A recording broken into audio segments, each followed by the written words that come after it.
नमस्कार, मी chef Swanand Joshi food life with स्वानंदमध्ये तुम्हा सगळ्यांचं मनःपूर्वक स्वागत करतो. मंडळी, थंडीच्या दिवसात आपण मार्केटमध्ये फिरायला गेलो की भाजी मार्केटमध्ये काही ठराविक भाज्या सगळीकडे आपल्या डोळ्यांना दिसतात. जसं की गाजर म्हणा, मेथी म्हणा. त्याचबरोबर एक भाजी आपल्याला डोळ्यासमोर दिसते ती म्हणजे पावटा. ओले पावटे ह्या दिवसात येतात. आमच्याकडे कोकणात बऱ्याचदा पोपटी लावण्यासाठी या पावट्याचा वापर केला जातो किंवा पावटा बटाट्याची भाजी, ओल्या पावट्याची आणि बटाट्याची भाजी छान होते. त्याचबरोबर ह्या पावट्याचा एक भातसुद्धा केला जातो. आज आपण त्याचीच रेसिपी बघणार आहोत. आज आपण करणार आहोत ओल्या पावट्याचा भात. अगदी साधी, सोपी, घरगुती साहित्यात होणारी रेसिपी आहे. फार काही त्याला इन्ग्रेडियंट्स नाही आहेत आणि अत्यंत चविष्ट लागणारी रेसिपी आहे. चला करायची सुरुवात. पावट्याचा पुलाव करण्यासाठी इथे मी पावट्याचे दाणे काढून घेतलेत. साधारण एक मोठा बाउलभर दाणे आहेत. हा पुलाव खायला अप्रतिम लागतो. ओला पावटा ज्या वेळेला म्हणजे आता थंडीच्या सीझनला जेव्हा हा ओला पावटा मिळतो तेव्हा हा भात तुम्ही नक्की करून बघा. आता एकदम कमी इन्ग्रेडियंट्स आहेत. आपण हा फोडणीला घालूया. इथे मी पातेलं तापत ठेवलं आहे. त्यामध्ये घालूया एक 4 चमचे तूप.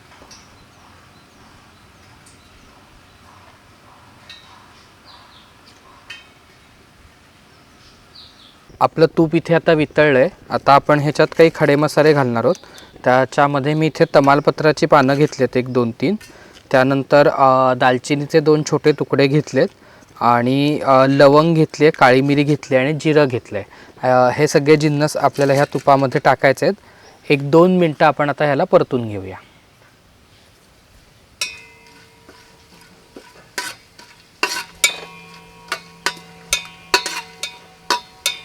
आता इथे मी 2 मध्यम आकाराचे कांदे असे बारीक स्लाइस करून घेतलेत, जसे आपण डोशाच्या भाजीला करतो ना त्याप्रमाणे. आणि आता मी हे ह्यामध्ये घालणार आहे.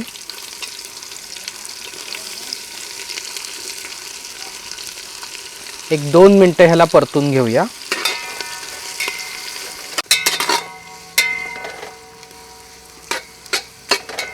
कांदा आपला आता हलकासा परतून झाला आहे. आता आपण ह्यामध्ये आलं, हिरवी मिरची आणि लसूण ह्याची पेस्ट घालणार आहोत.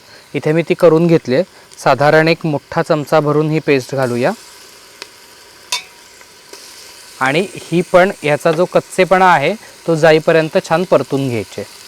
इथे आपली आलं लसूणची जी पेस्ट आहे ती परतून झाली आहे. आता हे जे पावट्याचे दाणे आपण काढून ठेवले ते आपण ह्यामध्ये घालूया.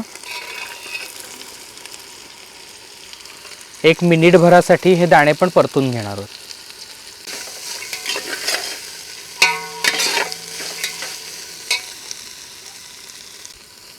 आता काही बेसिक मसाले आपल्याला ह्यामध्ये घालायचे आहेत.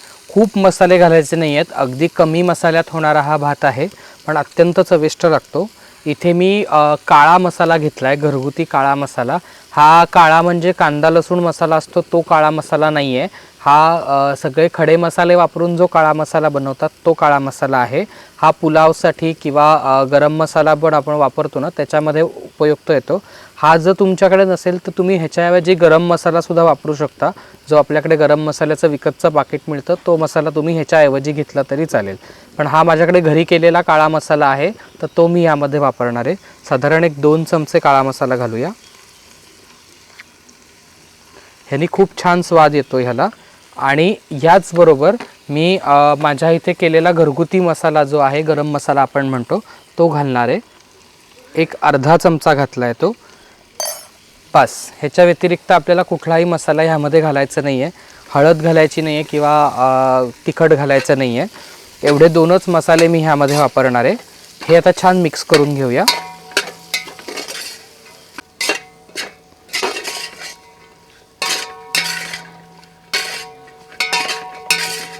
इथे मी पावटा 1 मिनिटभर परतून घेतला आहे. आता इथे मी घेतलेत बासमती तांदूळ. हे तांदूळ 2 वाट्या तांदूळ आहेत. स्वच्छ धुवून 3 वेळा मी हे निथळत ठेवले होते. आता हे तांदूळ आपण ह्यामध्ये घालूया. आता हे जे बासमती तांदूळ आहेत ते आपल्याला ह्या पावट्याबरोबर 1 मिनिटभर परतून घ्यायचे आहेत. बासमती तांदूळ आहेत त्यामुळे हलक्या हाताने परतायचं ह्याला, नाहीतर ह्याचे जे दाणे आहेत ते मोडतील.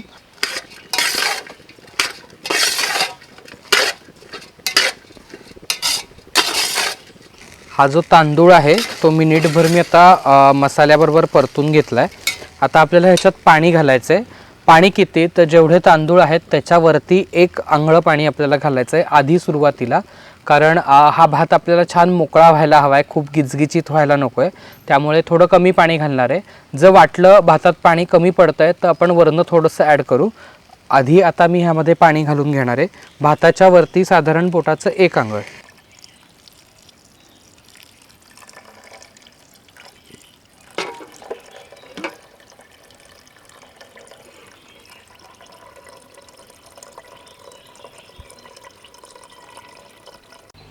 इथे आता मी तांदूळाच्या वरपर्यंत पाणी घातलं आहे. आता सगळ्यात शेवटी आपल्याला ह्याच्यात चवीप्रमाणे मीठ घालायचं आहे. मिठाचं जे प्रमाण आहे ते तुम्ही तुमच्या चवीनुसार ॲडजस्ट करायचं आहे. काही जणांना कमी मीठ लागतं, काही जणांना जास्त लागतं, त्यामुळे चवीनुसार आपण मीठ घालूया. एकदा छान ढवळून घेऊया.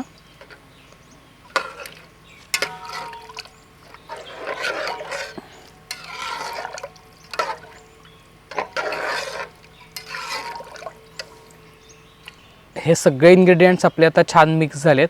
आता आपल्याला ह्याला छान शिजवून घ्यायचं आहे. जसं आपण बाहेर भात शिजवतो त्याप्रमाणे आपण ह्याला शिजवणार आहोत. साधारण एक 10 ते 15 मिनटं लागतात हा भात व्हायला. सगळे इन्ग्रेडियंट्स घालून झालेत. आता फक्त शेवटी कोथिंबीर घालायची. आपण ह्याला उकळी आणून घेऊ. ह्यातलं पाणी जिरलं की मग आपण ह्याच्यावरती झाकण ठेवू.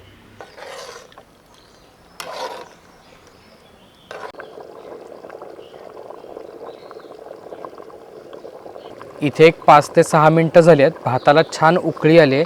एकदा ढवळून घेऊया.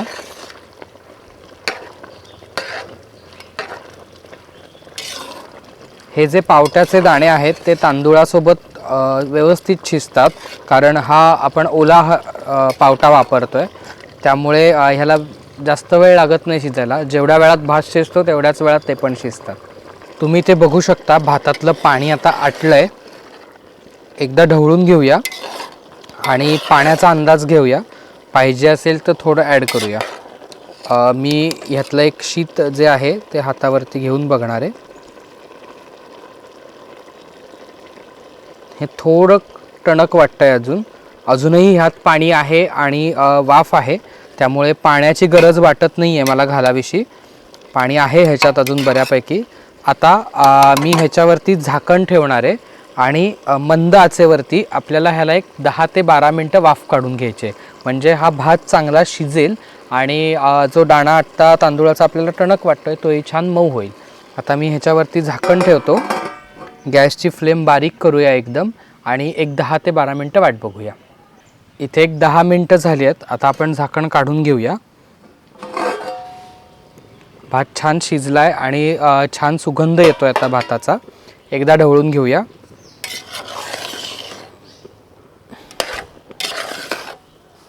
तुम्ही इथे बघू शकता भात छान मोकळा झालाय आणि आपण एक शीत त्याचं जे आहे भाताचं ते हे करून बघूया. हे बघा भात छान शिजलाय. इतपतच आपल्याला शिजवायचा आहे, खूप गच्च गोळा करायचा नाही आहे भाताचा. आता मी ह्याच्यावरती कोथिंबीर घालणार आहे बारीक चिरलेली.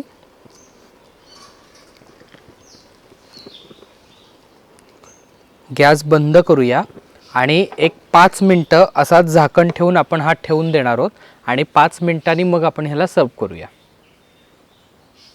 इथे एक 5 मिनटं आता झाली आहेत. आपला पावटाचा राईस आहे, पावटा भात तयार झाला आहे. आपण झाकण काढून घेऊया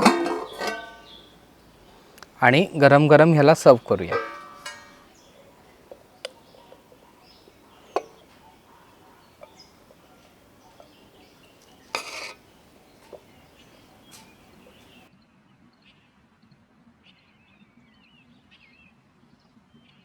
मंडळी, हा गरमागरम पावट्याचा भात तुम्हाला कसा वाटला हे नक्की मला कमेंटमध्ये कळवा. लाईक करा, शेअर करा आणि सगळ्यात महत्त्वाचं म्हणजे सबस्क्राईब करायला विसरू नका, म्हणजे अशीच नवनवीन रेसिपी घेऊन मला जास्तीत जास्त लोकांपर्यंत पोहोचता येईल.